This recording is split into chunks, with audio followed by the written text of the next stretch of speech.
noite especial, queridos, onde nós estamos celebrando o Dia da Mulher. Nós estamos, não é culto de mulheres, nós estamos celebrando o Dia da Mulher, que é diferente, que passou dia 8. Então esse é um culto especial, onde nós celebramos a feminilidade, celebramos o dom da vida, celebramos cada mulher que congrega nessa denominação, nesse lugar, cada mulher que está toda semana trabalhando, dando do seu tempo, dando dos seus dons nesse lugar.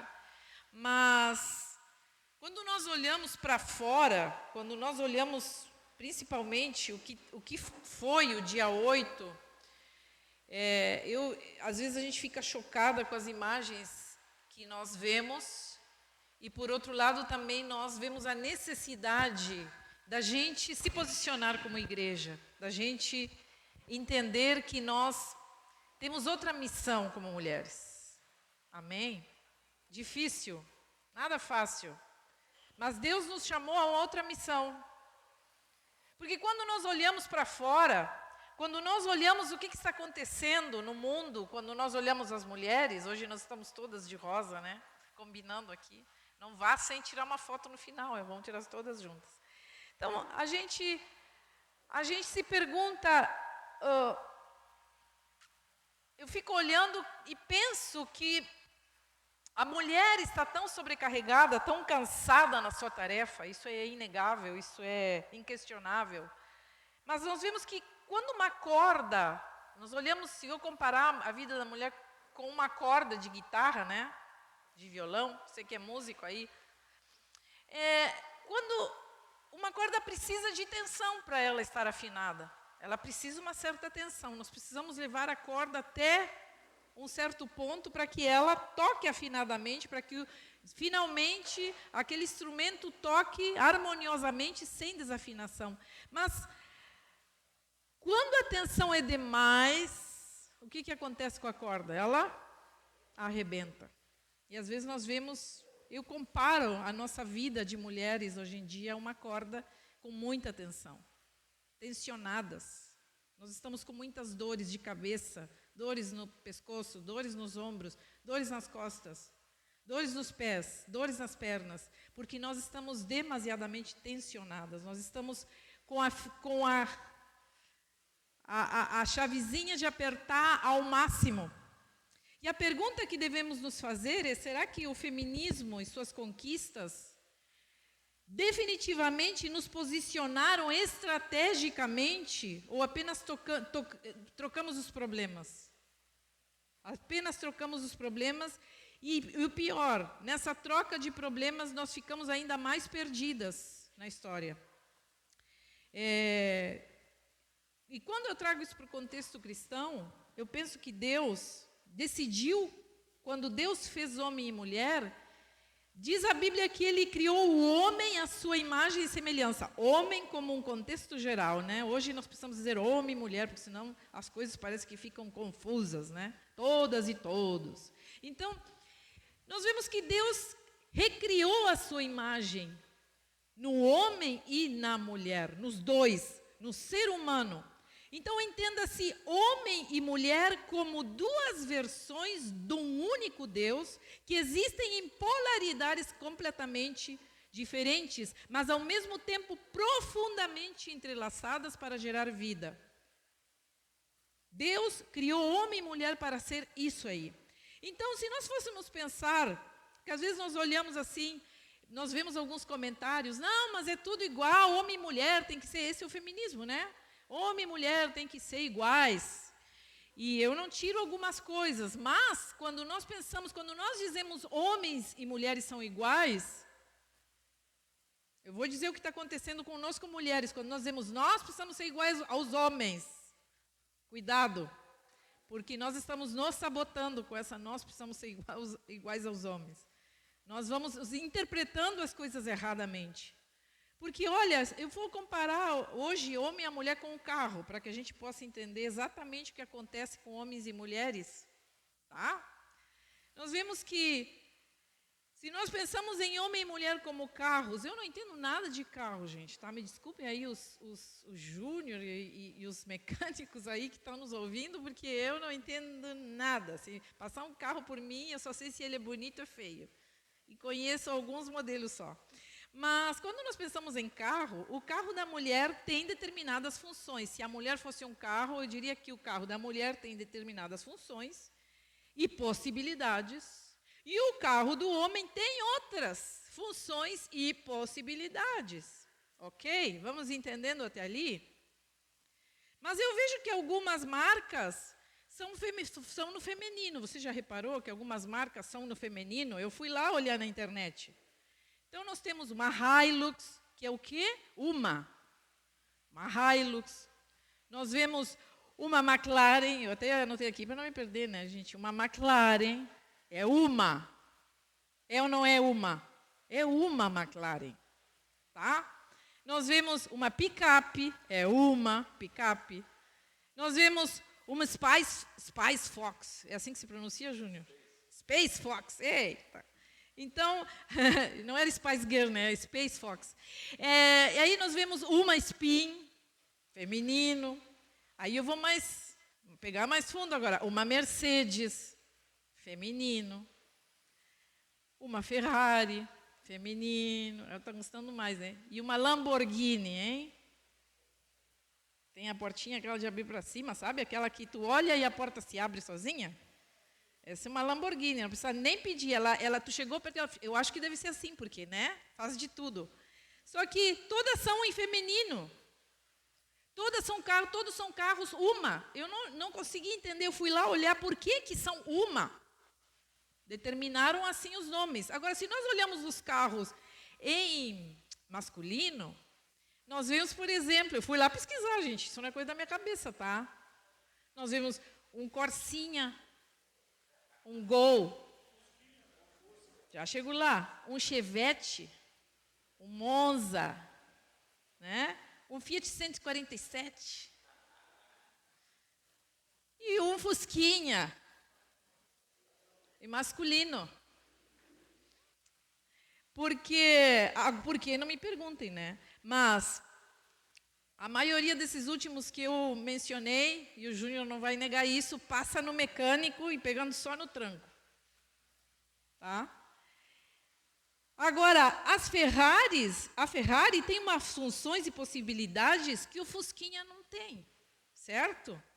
A Lamborghini também não tem umas funções e possibilidades que o Fusquinha não tem. Não adianta a gente querer pedir que um Fusquinha abra a porta sozinho, talvez nós precisamos até bater várias vezes para ele fechar. E alguns até amarrado com corda, né? Porque não fecha mais. Eu me lembro até de uma parente minha que tinha um Fusquinha e ele apagou, morreu, né? Então, só que ela apenas sabia dirigir.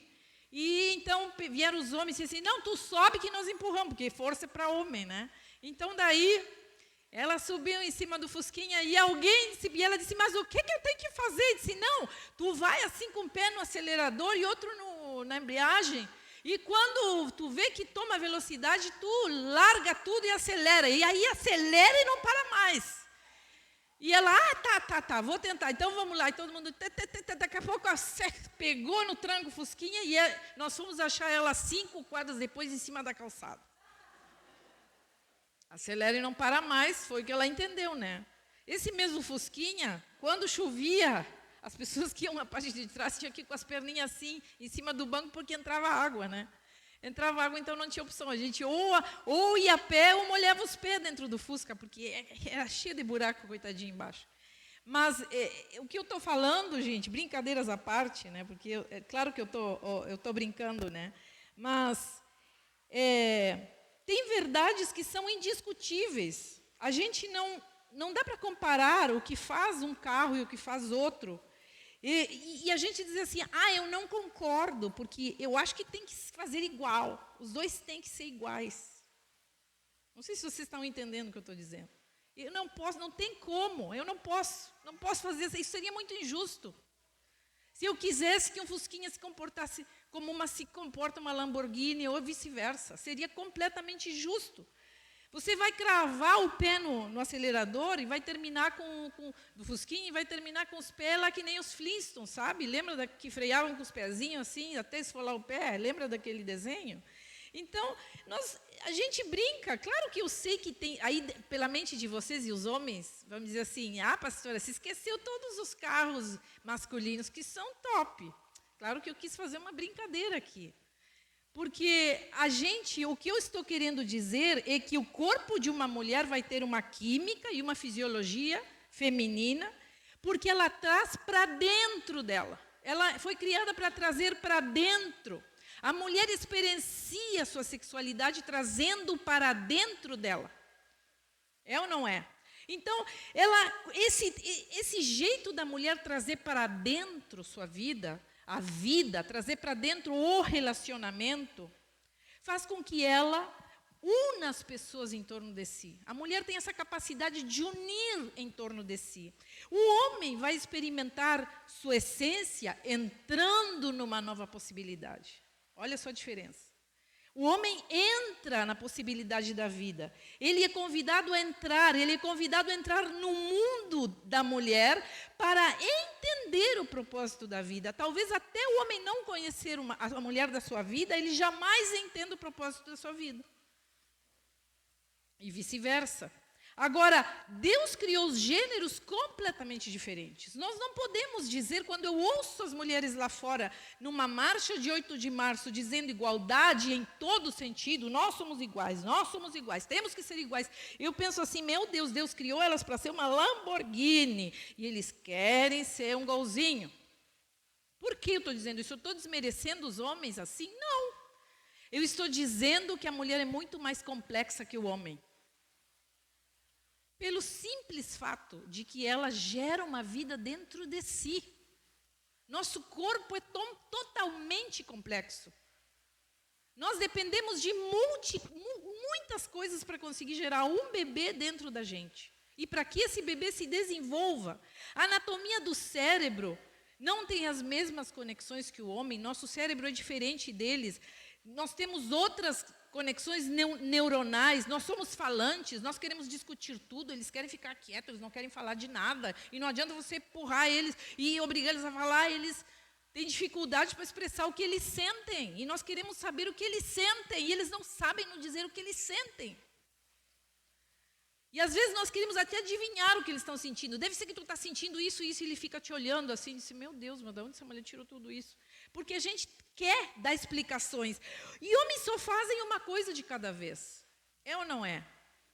É ou não é? O homem faz só uma coisa, ele se concentra numa coisa, porque as conexões no cérebro... Por que eles não fazem igual? Se mulher pode, eles também podem. Oh! Senhor do céu, vai estudar. Às vezes me dá vontade de dizer, vai estudar.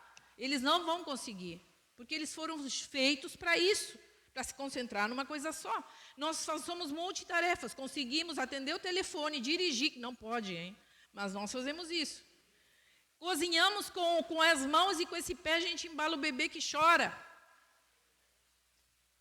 Então, interpretação não verbal, a gente tem o dom de interpretar uma pessoa e nós não olhamos só o que a pessoa fala, nós olhamos a postura dela, o que ela está falando enquanto ela fala, os gestos. Tu viste como ela olhou? A gente já vai dentro, já vai pirando. Nós temos o tratamento entre nós diferentes. As mulheres, sabe? As mulheres têm uma coisa delicada. Elas se tratam... às vezes eu fico olhando, porque eu confesso que eu tenho uma dificuldade, às vezes, em andar nesse ritmo feminino, assim, muito feminino. Deus trabalha isso na minha vida todos os dias. Então, às vezes, nós vimos a mulher chamando, né? Ela não se chama Luciana, ela diz Lu. Vocês já viram? Não é Virgínia, é Vicky. Né? Não é Rosana, é Rô. Não é Fernanda, é Fê. Não é Adriana, é Adri. Né? É Pati, é Clau. Aí você vai olhar para os homens, como eles se tratam. Ele é assim, ó. Ô cabeça! Ô porco! Ô gordo! Ô seco! Você já viu? O seco, a orelha, o queixo, o tetão. Não entra na minha cabeça, gente. Por que uma pessoa bota o apelido do outro tetão? Eu conheci um rapaz, como é que tem o nome tetão? Enfim, são as diferenças básicas que nós temos. Eles não vão se chamar, ai, Fabi, né? Ai, Ju, Lu. Não vai ter isso, né? Não vai ter isso aí. Então, nós precisamos, nós, por exemplo, demoramos 5 minutos em 60 minutos. Numa hora para nós é 5 minutos. Não vou demorar muito, 5 minutos, e passou uma hora. E a gente demora. Então, mas a maior configuração que nós vemos na essência da mulher é a sensibilidade que Deus deu a nós. Deus colocou em nós a sensibilidade. Desde cedo, nós fomos ensinadas a decifrar o que as pessoas sentem. Porque a maternidade nos exige que a gente entenda um bebê que só faz gá, gá, gá, gá. Ah, ele está com fome, gá, gá, gá. Ah, ele está doente, gá, gá, gá. Ah, ele agora está sentindo dor de barriga, gá, gá, gá. Ah, agora ele quer pegar um pouco de ar, gá, gá, gá. Ele está com calor. E ele diz gá, gá, gá para tudo. E a gente sabe que gá, gá, gá é para cada coisa. Porque nós temos esse poder de decifrar um ser humano quando ele vem ao mundo sem falar nada. Uma mãe sabe o que seu filho sente sem ele falar. Ela sabe, só a mãe sabe. Não tente decifrar o filho de outra, porque a gente não sabe. Então, a mulher reprimiu essa natureza sensível. Ao longo dos anos, o feminismo foi nos reprimindo. A gente foi tirando essa sensibilidade, porque nós precisamos ser iguais aos homens. Nós precisamos ir à luta como eles. Então, um dos motivos se deve ao fato de que, para ser bem-sucedida, ela precisa ser competitiva, que nem homem é. Ela precisa ser assertiva, ela precisa ser objetiva, ela precisa ser racional, deixando para um lado a mulher compreensível, amorosa e paciente que Deus colocou na nossa configuração. Então, nós estamos desconfigurados, tanto homens como mulheres, nós estamos completamente desconfigurados do propósito original que Deus deu para nós seguirmos. E ali em Juízes 4, trazendo um personagem bíblico, fala e eu já trouxe, você não precisa buscar na sua Bíblia, Juízes 4 descreve a saga de uma mulher que foi levantada por Deus como juíza em Israel. É a história de Débora. E que se encontra no dilema dessa desconfiguração. Ela se encontra no dilema de liderar homens sem perder essa essência. Esse é o dilema de Débora. Continuar com essa sensibilidade liderando homens. Uma mulher completamente à frente da sua época. Num mundo completamente masculino, Deus levanta Débora, profetiza, para liderar o povo. Então, em determinado momento, e a gente vai ler ali, diz assim, os israelitas clamaram ao Senhor porque Jabim, que tinha 900 carros de ferro, os havia oprimido cruelmente durante 20 anos. Os havia oprimido cruelmente durante 20 anos. Débora, uma profetisa, mulher de Lapidote, liderava Israel naquela época. E ela se sentava debaixo da tamareira de Débora. Ela tinha uma tamareira para conversar com o povo como juíza. Então, notem a simplicidade que ela cria num ambiente propício para o diálogo, diz a Bíblia, entre Ramá e Betel, nos montes de Efraim. E os israelitas a procuravam para que ela decidisse as suas questões. Notam que ela os ouvia, sensibilidade de novo. Débora mandou chamar Baraque, comandante militar, filho de Abinoão, e lhe disse, o Senhor, o Deus de Israel, ordena a você que reúna 10.000 homens de Naftali e Zebulon e vá ao monte Tabor. Ele fará que Cícera, o comandante do exército de Jabim, vá atacá-lo com seus carros de guerra e tropas, junto ao rio Quizon, e os entregará em suas mãos. Mas Baraque disse a ela, se você for comigo, irei, mas se não for, eu não irei. Então respondeu Débora, está bem, irei com você, mas saiba que por causa do seu modo de agir, ou da sua insegurança, né? Você está me colocando num lugar que não é meu, é isso que Débora está falando para ele, né? Por sua insegurança, a honra não será sua, porque o Senhor entregará Cícera nas mãos de uma mulher. E foi o que Deus fez. Débora foi com Baraque até ali, o campo de batalha, e Baraque todo o tempo, os dois, um do lado do outro. Gente, essa passagem é tão linda, é tão forte, porque o grande comandante Cícera, o inimigo, termina sendo morto por outra mulher, que não foi Débora. Diz que ele, na fuga, na tentativa de fugir, ele se esconde numa tenda, e uma mulher, que chamada Jael, mata Cícera, com uma estaca na sua cabeça. Então, toda a guerra foi definida por duas mulheres, mas em parceria com os homens. Os homens foram à batalha. Baraque foi liderando aqueles homens.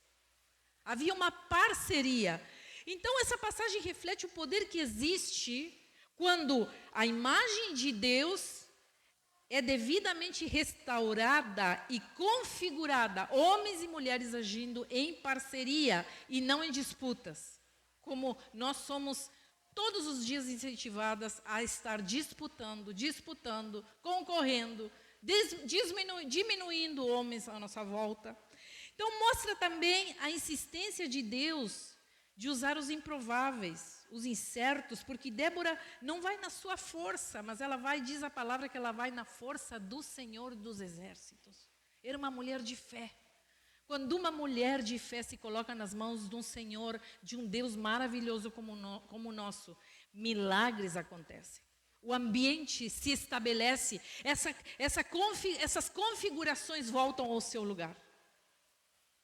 Então, amados e amadas, o feminismo deu à mulher um lugar que lhe era negado por centenas de anos. E eu disse no início, tem coisas que eu não discuto. É indiscutível, por exemplo, que a mulher tenha direitos iguais como cidadã, que ela tenha o direito a votar, que ela tenha direito a várias coisas, que ela tenha direito a salários e oportunidades iguais, e não ser avaliada pela aparência. Vocês sabem que um amigo meu, que trabalha nessas multinacionais, e ele tem um cargo importante lá dentro. Ele diz assim, sabe como é que se faz quando a gente vai escolher uma nova pessoa para trabalhar lá na empresa? Nós botamos, aí vem os currículos ali no computador e a gente vai olhando as fotos. Ele falou bem assim para mim. E a gente vai olhando as fotos e tem um colega que é o que chama as pessoas para trabalharem. Então ele vai passando assim, esse é feia, esse é feia, esse é feia, esse é feia, esse é bonita. Passa para lá. Esse é feio, esse é feio, esse é feio, esse é bonito, esse é bonito, esse é bonito, esse é feia, feia, feia, feia, feia. É assim que eles escolhem as mulheres para trabalharem numa empresa. E eu disse, mas vocês não olham um currículo? Não. Primeiro a aparência, depois o currículo. Quer dizer que nessa escolha, nós podemos ter excelentes profissionais que não são escolhidas porque elas não estão dentro de um padrão de beleza. Isso é cruel, isso é absurdo. E são direitos que nós precisamos, como povo de Deus, também restaurar. Porque ser respeitada na rua, independentemente com que roupa que uma mulher anda, tá? Porque assim, eu ouço assim, às vezes, homens de Deus dizendo, mas também, olha com que roupa saiu na rua. Gente do céu, olha o que Jesus fez com uma prostituta. Ela era uma prostituta. E olha o respeito que Jesus teve com ela. Jesus a colocou num lugar de respeito, num lugar que ela merecia, de valor. Ele deu toda a atenção para aquela mulher, ele não diminuiu ela porque ela é prostituta. Então nós saímos na rua e vemos uma mulher com algumas roupas que nós achamos que ela está se oferecendo, porque vou falar a verdade, é o que nós achamos, está se oferecendo, saiu com aquela roupa toda pelada. E nós achamos que os homens têm direito a mexer com elas, e tem homens que ainda acham que têm direito a mexer com uma mulher porque ela está com essa ou aquela roupa. Porque ela deve ser uma desfrutável. Se ela for mesmo isso, e se ela for uma prostituta, de repente ela saiu na rua justamente para se prostituir. Mesmo assim, nós temos um grande exemplo de Jesus, de tratar uma mulher com toda a dignidade, mesmo que ela seja uma prostituta. E a dignidade não me dá direito a mexer com ninguém na rua. Com ninguém. Então, queridos, quando nós pensamos o quanto Jesus restaurou a figura da mulher, trouxe essa riqueza à sua cultura, nós vemos também que o feminismo pouco conquistou, enquanto quando a gente vê, por exemplo, os nossos lugares. Meu lugar no mundo. Porque quando eu olho para essas questões, eu vejo que o feminismo conquistou tantas coisas, mas o essencial ele não conquistou, que é a mulher na sua essência como mãe. Queridos, quando eu olho as mães com seus bebês nos colos, e aqui nós temos 3, pelo menos, que eu estou vendo daqui, nós vemos assim, eu olho para um bebê de 4 meses, que é o tempo que uma mulher tem para voltar ativa. É todo o tempo que ela tem para aleitar o bebê. Nós pensamos, será que um bebê de 4 meses, vocês que estão aí com seus filhinhos no colo, ele está preparado para ser deixado numa creche? Está preparado para ser deixado com uma avó? Que bom quando fica com uma avó. Eu fui um bebê que precisou ficar com a avó. Minha mãe precisou voltar ativa. Minha mãe não, eu nasci numa época em que as mulheres não tinham 4 meses para ficar aleitando. Minha mãe precisou voltar ativa 30 dias depois que me pariu. E foi assim que eu fui criada. Com muita saudade da minha mãe, com muita falta da minha mãe. Eu sei o que é ser criada pela minha avó, apesar de ser uma mulher de Deus e que me deu tudo o que eu precisava, mas não era minha mãe. Eu queria a minha mãe perto.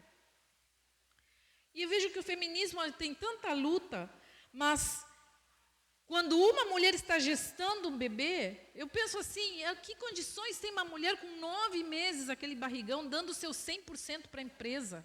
Ela não consegue, ela está 100% para a vida naquele momento. Ela não vai conseguir dar seu 100% para a empresa nunca. Então nós vemos que, eu acho engraçado, porque o grito do feminismo não grita isso, não grita a realidade de uma mãe. O grito do feminismo é sempre dado para estar no lugar do homem, mas nunca no lugar da mulher. Ele nunca é olhado a mulher como na sua essência. Então, o grito de empoderamento grita a evidência de um coração que sangra. Digamos assim, existe um coração ali dentro que anseia por cuidado e proteção, mas na verdade nós vemos uma vingança, um espírito de vingança contra a figura do homem e não de reconciliação. Vamos entrar num acordo e vamos conquistar nossos direitos iguais, cidadãos. Não, há um grito de vingança. Outro dia eu vi na marcha lá em Montevidéu, que foi muito forte, aliás, meu país é muito feminista, é extremamente feminista, e dizia assim, elas chamam os homens de machirulos, ou seja, desqualificando o macho, né? Tipo um machinho, machirulo, uma coisa meio desqualifica a figura masculina.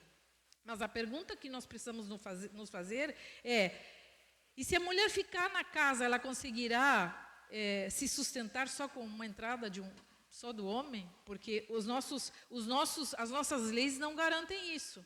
O homem sozinho não consegue sustentar uma casa. A mulher é obrigada a trabalhar. Quando eu converso com as mulheres, e aí, vai voltar?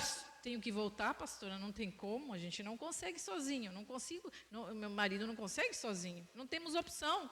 Então, você apoia, eu faço uma pergunta, né? O quanto nós incentivamos nossas mulheres a viver sua feminilidade? Nossa, aqui fale da sua casa, vou falar das suas casas. O quanto nós incentivamos as nossas mulheres a viver a sua feminilidade? E faço uma pergunta vou ainda mais fundo. Você apoia sua neta a casar e ter filhos com 18 anos? Você que é homem, apoia? Você que é mulher, apoia? Não. Você quer que ela estude, não é isso?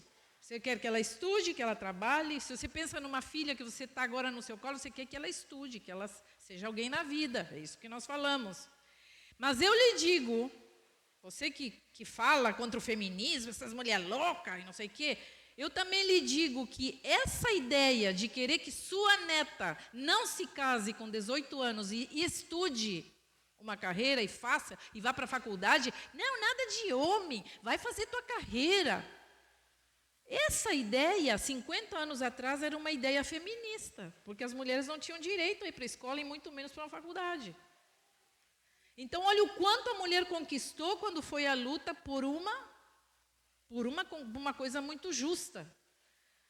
Então, nós temos que contextualizar as coisas, nós precisamos ser equilibrados. Porque o feminismo nos possibilitou que nós entrássemos em muitos lugares que eram só masculinos, escola, política, faculdade, áreas de trabalho. Mas em nenhum momento nos deu o poder para continuar fazermos o que fomos chamadas essencialmente a fazer, mulheres, que é o incentivo a termos filhos e ter o direito de gestar esses filhos dentro de nós. Nós não olhamos mais ter filhos como uma coisa boa. Pergunte às meninas o que acham. Você tem filha? Pergunte para suas filhas. Pergunte para suas filhas o que elas acham de ter filhos. Já perguntou? Sabe a resposta já? A maioria não quer. Não quer nem saber. Porque nós estamos cada vez mais longe daquilo que Deus programou para nós, essa essência. Deus gerou isso dentro de nós. E a consequência é que nós vemos a origem de tantos transtornos neuronais no desenvolvimento dos bebês, que já são considerados mutações genéticas, como, por exemplo, alguns transtornos. Já são consideradas mutações genéticas. E nós vemos tantas crianças com transtornos. Mas, queridos, como uma mulher que tem esse ritmo de vida, que trabalha 12 horas por dia, que não tem feriado, que não tem dia de descanso, que não tem direito a ficar pelo menos os últimos meses de gestação na sua casa, que tem que voltar ativa 4 meses depois, como é que essa mulher vai gestar tranquilamente? Ela está preocupada com muitas coisas. Ela está ansiosa, ela está preocupada, ela está querendo resolver tudo ao mesmo tempo e ali está gestando um bebê. Então, vocês entendem o que eu estou falando? Eu me lembro a pediatra do meu último filho que nasceu, o Tomás, ela um dia, quando eu levei ele para consulta, depois que ele nasceu, ela me olhou e disse assim, eu não preciso nem te perguntar como está ele, porque se eu olhar a mãe, eu sei como é que está o filho. E tu está muito bem, ela me disse. Então, ele certamente está muito bem. Porque já sabemos que quando a mãe está bem, o bebê está bem. Quando a mãe não está bem, o bebê está todo doente. Ele começa a desenvolver todas as coisas que a mãe sente. A mãe está ansiosa, nós vemos um bebê que chora, chora, chora. A mãe está triste, o bebê chora, chora, chora. A mãe está preocupada, a mãe está perdida na vida. Nós vemos um bebezinho que está ali tentando se equilibrar dentro daquele sistema. Então, o que tu achas que vai acontecer quando mulheres gestam filhos em meio a tudo isso? Transtornos, que é o que nós lamentavelmente estamos vendo todos os dias. Eu vejo a confusão que as mulheres estão vivendo. Há uma grande confusão, porque força é uma coisa e poder é outra. Então nós somos incentivadas ao empoderamento. Ai, eu tiro essa palavra da minha boca, amadas. Isso não é palavra de mulher de Deus, me desculpem. Empoderamento. O que é empoderamento? Nós já paramos para fazer essa reflexão, porque força é uma coisa e poder é outra. Então, quando nós entendemos o que é poder, eu posso dizer empoderamento. Mas isso que eu vejo hoje em dia nas mulheres não é empoderamento. O que vejo é força. Por quê? Porque a força sempre se move contra algo. A força, ela vai contra alguma coisa. Ela sempre cria resistência. A força, ela sempre ataca, sempre precisa se defender. A força, ela sempre cansa, ela adoece.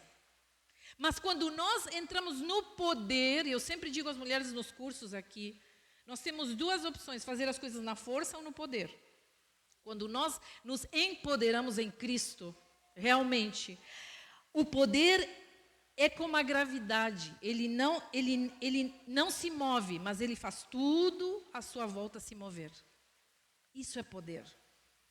Quando nós nos revestimos do poder de Deus sobre a nossa vida, isso é poder. Agora, o que eu vejo lá não é empoderamento, é luta. Eu preciso lutar, eu me canso de lutar. Eu só de ver já me cansei.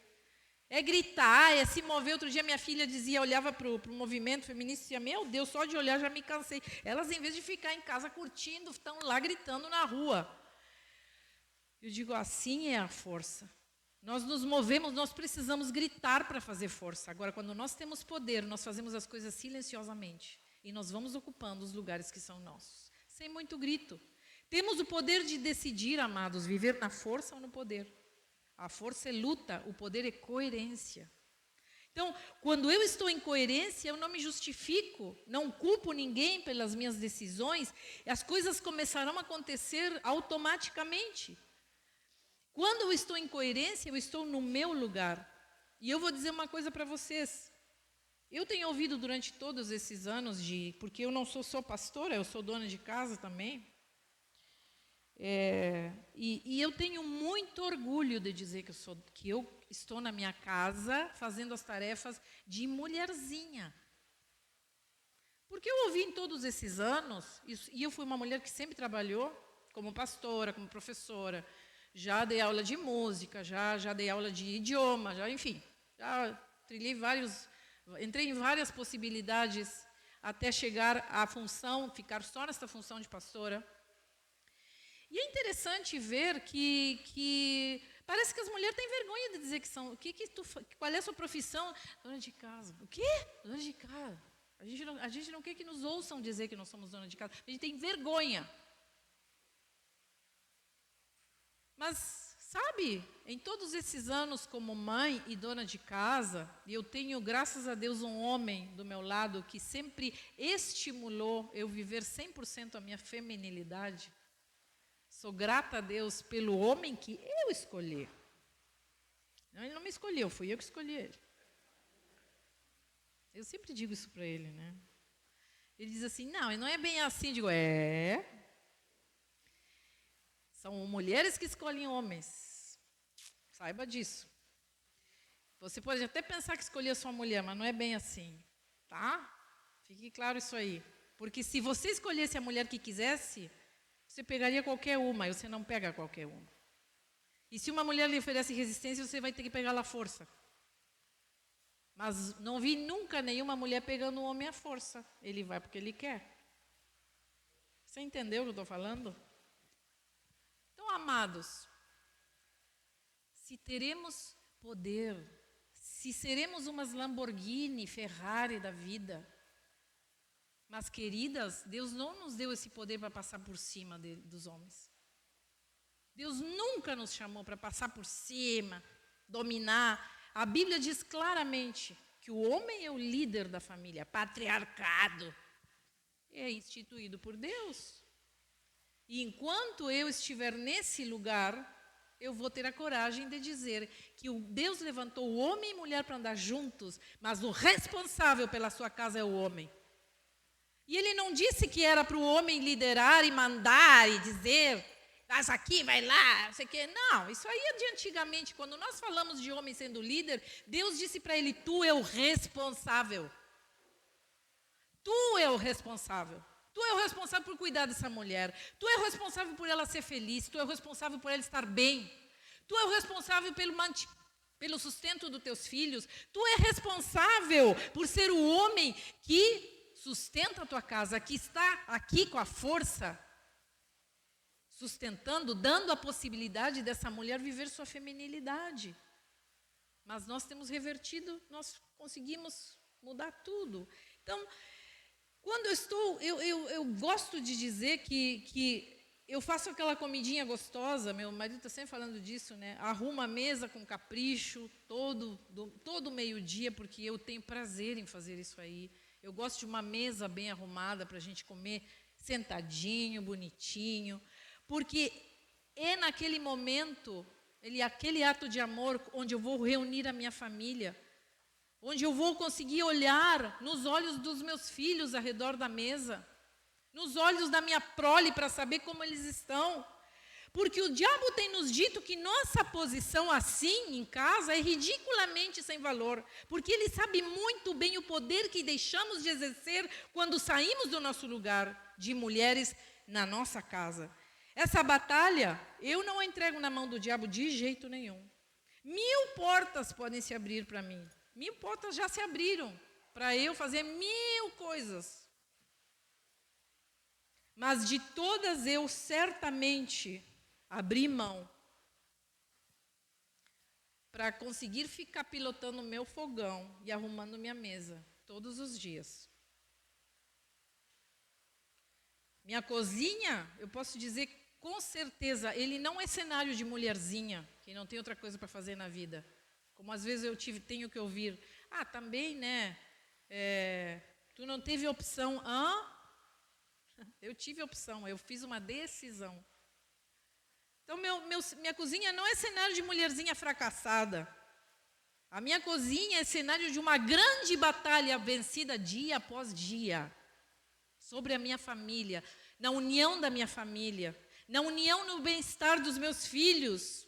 E é ali onde nós nos conhecemos. É ali onde nós sabemos um dos outros. É ali onde nós estabelecemos os nossos limites também. Onde nós discutimos, onde nós brigamos. Onde nós nos estranhamos, mas também onde a gente se afirma em amor um com os outros. O pastor falou domingo passado sobre grandes vitórias podem nos transformar em asnos. Lembra? Às vezes nós conquistamos, eu vejo às vezes vencemos profissionalmente, somos grandes profissionais, vencemos lá fora, mas fracassamos nas construções das nossas famílias. Estamos fracassando, isso é óbvio. Nós vemos filhos sem pais, nós vemos crianças desorientadas, adolescentes perdidos na vida. Porque eles não têm o referencial, eles não têm onde voltar, eles não sabem para onde ir. Então, quando nós falamos de mulher, não é só falar, ser bonita, especial, inteligente, como nós temos ouvido nessa semana, mais do que nunca, né? Sou bonita, inteligente, sou especial. Claro, nós somos tudo isso também. Mas é um pouquinho mais fundo que Deus nos chama para ser. Se trata de saber estar no lugar que pertence somente a ti. Qual é o teu lugar? Se trata de te habitar, de tu te habitar em ti primeiro. Quem sou eu como mulher? Qual é a minha função nessa vida? Porque se eu não souber isso, amadas, nós não vamos saber mais nada. Nós vamos ser essas mulheres sem rumo na vida. E Deus nos chamou para construir essa verdade dele. Deus nos deu essa missão na mão. Eu quero nessa noite que a gente termine, nós consigamos fechar essa parte. Meditando um pouco nessas palavras. Eu sei que tem muitas pessoas aqui que ao ouvir isso, ficam se endurecendo. Outras dizem, olha só. Mas eu queria e oro para que o Espírito Santo nessa noite nos ajude a mutar todos os botões que nós temos ouvido. E nós consigamos ouvir a voz de Deus no nosso coração. Eu tenho certeza que se cada uma de nós tomar o seu lugar, eu não estou dizendo aqui que você tem que ir para a sua casa, cozinhar e lavar roupa e passar roupa, não é isso que eu estou falando. Estou dizendo que cada uma de nós tem o seu lugar. Talvez você não possa fazer isso que eu estou dizendo. Porque eu acho que o lugar de mulher é no lugar que ela quer estar mesmo, no lugar que ela se sente bem. Agora, se você quer construir família, saiba que a tua função como mulher é estratégica dentro de casa. Não tem como a gente construir família deixando na mão dos outros levarem a vida dos nossos filhos, saberem dos nossos filhos. Cuidado, porque quando chega na adolescência nós temos estranhos dentro de casa e nós dizemos, o que aconteceu aqui? Eu oro nessa noite para que o Espírito Santo possa nos trazer essa clareza que teve Débora e Baraque, unidade entre homem e mulher, reconciliação. Que esse púlpito e esse lugar sejam um cenário onde homens e mulheres consigam andar em parceria. E eu quero que você olhe, você está casada, olha seu marido nesse momento. Você não está casada, olhe para os seus companheiros de trabalho. Aqui dentro da igreja. Você não está casado, olhe para as meninas que Deus colocou aqui dentro da igreja e o tratamento que nós precisamos dar a essas meninas como irmãos. Eu quero que nessa noite a gente possa fechar os nossos olhos. Vamos fechar os nossos olhos e vamos fazer essa oração em nome de Jesus. Eu gostaria que todas as mulheres ficassem de pé nessa noite. Todas nós vamos ficar de pé. Porque de repente você não tem ninguém também. Você está sozinha, está viúva, está solteira. Você decidiu isso, glória a Deus. Eu não estou dizendo aqui que as mulheres têm que casar, eu não estou dizendo aqui que elas têm que largar tudo e ficar em casa. Não é isso que eu estou dizendo. O que estou dizendo é que nós podemos fazer o que nós queremos, mas isso vai ter um tipo de consequência. E tem momentos em que nós vamos precisar abrir mão de algumas coisas. Para não andar loucamente nessa vida. Para não andar pirando. Para não andar... Essa semana, uma menina, uma mulher de 40 anos foi vítima de bullying de outras mulheres mais novas. Você deve ter visto a notícia. Que elas disseram que ela era muito velha para fazer uma faculdade. Ela tinha 40 anos. E elas fizeram um videozinho rindo dela, que ela era muito velha para estar na faculdade. Só que eu fui ver a história dessa mulher, ela ficou a vida inteira abrindo mão de estudar para poder cuidar dos seus irmãos, porque tinham ficado órfãos. Quando ela criou os irmãos, eles ficaram grandes, ela foi estudar, ela tinha 40 anos já. Então, amadas, presta atenção no que Deus está te falando nessa noite. Há tempo para tudo nessa vida. De repente, tu já tem seus sonhos totalmente frustrados. Tu diga, já passou meu tempo. Realmente eu não sou nem valorizada em casa, pastor. Mas eu vou te dizer uma coisa. Quando tu te valorizares, na tua casa vão começar a te valorizar. Quando tu te deres o lugar, quando tu tomares as armas que Deus te dá em poder, as pessoas na tua casa vão começar a te valorar também. Eu queria que os homens saíssem dos seus lugares e pudessem estender as mãos sobre todas essas mulheres que estão de pé. Fiquem de pé e olhem para essas mulheres. Olha quantas mulheres nós temos nesse lugar. Nós somos... A maioria da família de Deus é mulher. Isso é maravilhoso. Mas nós também temos homens que Deus tem levantado nesse lugar, homens de valor, homens bons, homens que têm tratado as suas mulheres como Cristo trata a igreja, em sacrifício, em amor, em parceria, em cuidado. Então eu quero que a gente feche os nossos olhos. Eu vou pedir que os homens estendam suas mãos sobre essas mulheres. Nós vamos abençoar cada vida, em nome de Jesus.